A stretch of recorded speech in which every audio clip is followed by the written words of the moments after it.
Hello ladies and gentlemen, welcome back to the Dork Side. It is I, your friendly neighborhood dork in the road, and here I am out in the wooded area near my house, and I'm here to share with you my top 10 CRF 250L mods.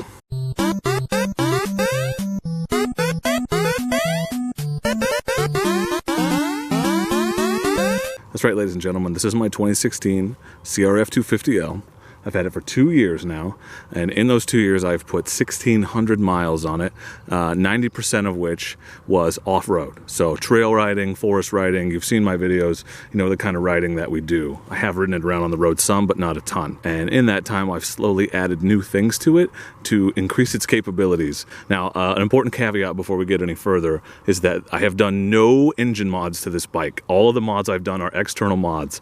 I have not done the exhaust, fuel controller, or the intake. Someday I'd like to do all three of those at once, but I have not done them yet. These are my top 10 easy to install external mods for the CRF 250L. Let's start at the ground and work our way up. My favorite mod probably that I've done so far, and the best, most bang for my buck, the thing that really made this bike more fun than it ever was. It already was. Like, I already really loved this bike, but when I added the new tires, it transformed it. Its capabilities became double, triple, quadrupled. I had a hell of a time when I first took this thing out riding on the trails, especially in the mud, and we have a lot of mud here in Oregon with the stock tires. After I spent a season on the old tires, we made the decision to switch, and so I went with the Dunlop D606 rear. It's very meaty, as you can see. This is a 90-10 tire, so it's not great for the road. It actually does fine on the road, but that's not what it's designed for. It's designed to give you a lot of grip off-road in the mud and the sand, and this tire delivers. It is the best thing I've done to this bike. So if you're thinking about new tires for your CRF, I cannot recommend the D606 enough. It costs a little bit more, but it wears slowly and it gives you good traction, and I wholeheartedly recommend it at $100. Great mod. Conventional wisdom has it that the D606 front has a tendency to wash out and isn't as great as the rear. So I went with the Pirelli MT21 on the front. So you can see the tread pattern is a little different, but this thing, it does occasionally get a little sideways on me, but for the most part, it's been amazing. Like, excellent upgrade to the bike. So I really recommend this combo. D606 rear, Pirelli MT21 front. So good. You'll love it. And while I was at it, I added, these are the, you can't see them because they're inside the tire, but you can see the external portion of, these are the Motion Pro LiteLocs. This bike does not come with rim locks stock, and that's probably because it doesn't have the torque to rip the tire off the rim like some of the more heavier, more powerful bikes do. But for running low PSI, these are essential. They're a lifesaver. So I go down to 5 PSI when we're in the deep mud, and I've never had a problem at all. I don't worry about shearing off my valve stems and deflating the tire. So they've been really good. I've got that on the front and on the back. I'm going to put links for all these things in the description if you want to know the exact ones I'm using. They work really great. Okay? And the front and the back are different, obviously, because the tires are different widths. Also, with the tires, I put heavy-duty tubes in both tires while I was swapping out the tires anyway. Just gives me a little bit of peace of mind when I've got it at super low PSI that I'm less likely to get a pinch flat. Some people like to run tubeless. They're really expensive, so I haven't added them. You can air them up and down. I like the idea that you can patch the tire, but I haven't added them yet because they're a little bit expensive. Oh, bonus mod. This one's very important. You got to get your Dork in the Road sticker on there, right? I've got one on the back too, in case you hadn't seen it. You'll see it later when we look at the rack. So that's the first three: tires, rim locks, and heavy-duty tubes. Now, moving up from the ground, if you look at the other side of the bike, we're going to walk around. You'll notice my shift lever. This is not stock.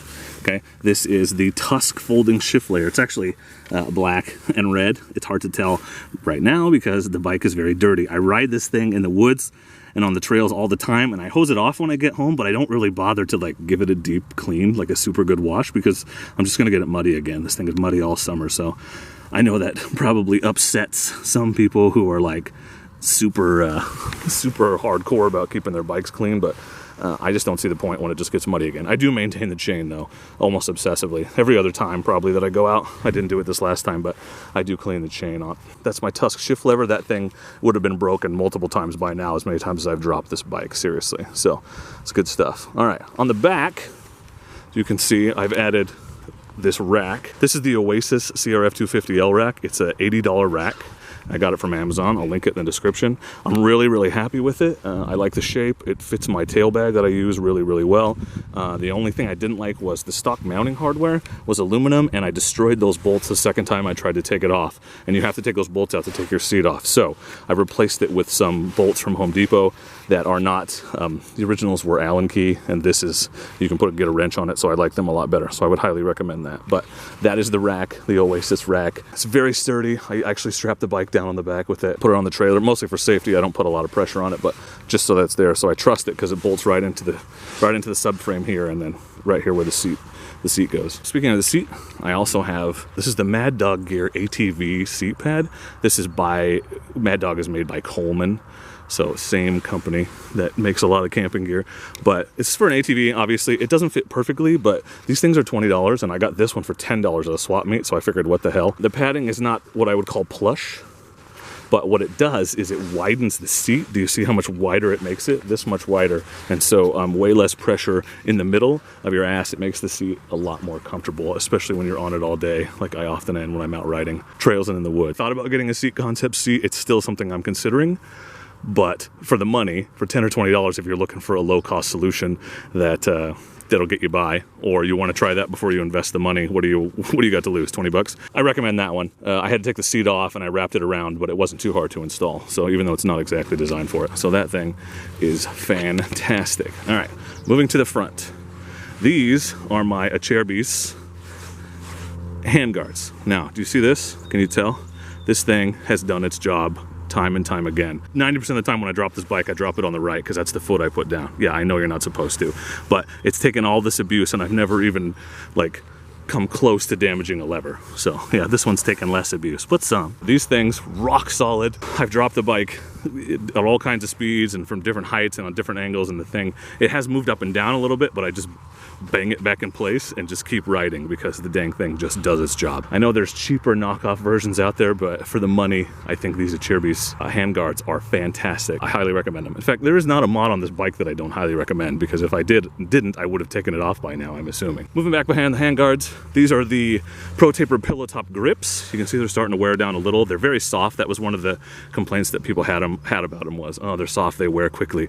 So that is 2 years worth of wear because it was one of the first mods I got on this. They'll last me another year or two, and then I'll just get new ones and put them on there, but they're very grippy. I really, really like them. And they're cheap. They're $15 for a pair, so can't go wrong. Installing them is tricky, but if you use the air compressor trick, it's not too bad. And it's the same as any other handguard. And up here in the front this is a trackside USB port. That is just running directly to the battery. So I use it to charge my phone when I'm using it as a GPS on the bike, which isn't that often. The one on my street bike, it's a lot more use than this one, but I wanted to have it, so I installed it. There it is. It was very cheap, easy to do. I just attached it with zip ties. It's not the prettiest solution, but it gets the job done. This is Iron Man. He's not included in the top 10, so don't feel like you need to have Iron Man on your bike, unless you want to be really awesome like me. One of my favorite mods, and these were a Christmas present from my wife, these are the double take mirrors. These things are awesome. So if you're looking for dual sport mirrors, I used to take my mirrors off the bike every time I went out and got on the trail. That was less than ideal. It wasn't too hard, but I'm lazy. And then I would just end up riding around without it when I got home because I forgot. But these things, if you drop your bike, they just move, right? Like whatever. You can put them at any angle you want. They're super sturdy. They're guaranteed. If you break them, they just replace them for you, and they go into these ram mounts so you can put them at any angle you want. You can just fold them in when you're riding, or I don't even bother because I know if I drop it or hit a branch, it's just gonna bend back and I can just fix it while I'm riding. So one, the stock mirrors are terrible. I hate them. They suck and they're ugly. These are cool looking and incredibly functional. So highly recommend for any dual sport bike, not just the CRF 250L, highly recommend these double take mirrors. They're really, really awesome. I've had some questions about my fender bag and my tail bag, and I think I'm gonna do a separate dual sport gear video where I talk about all the things I wear and the things I put on the bike. I don't leave those things on the bike when I'm trail riding. That's only when I'm in the woods and need my tools and stuff potentially. Otherwise I just keep it all in the truck. We'll cover those later. Oh my God, I forgot the most important thing. When I was at the bottom, I said the tires are the best upgrade, but really the most important upgrade probably on this whole list is the skid plate, because this bike comes with a stock plastic skid plate. It's a joke. It barely deflects gravel. I would not trust my motorcycle that I spent thousands of dollars on to that. But this Flatland Racing skid plate, it's aluminum. I really like it. You can see up underneath, it's beautiful. Very protective, covers the water pump. I've never had any problems with this thing. I've hit it on logs, going over logs, all kinds of stuff, and it just keeps on ticking. It's really, really awesome. It's lightweight. There is a little bit of a resonance, but I fixed that by, I added some insulation to the inside. I don't know if you can see that, and it really, really helped with that problem. So that Flatlands Racing skid plate is one of my favorites. See how it sticks out here to protect the water pump and the oil filter and everything. Thank you for watching. If you have any questions about any of these mods, I'd be happy to answer them. I'm gonna link all these mods below. Got a plane flying over me. It's like a stunt plane or something. Yeah, you can't really tell. All right, ladies and gentlemen, thank you for watching. I hope you enjoyed the top 10 mods for the CRF 250L. If you have any questions, please leave them in a comment below. And as always, please do not forget to be excellent to each other. Thank you. Excellent!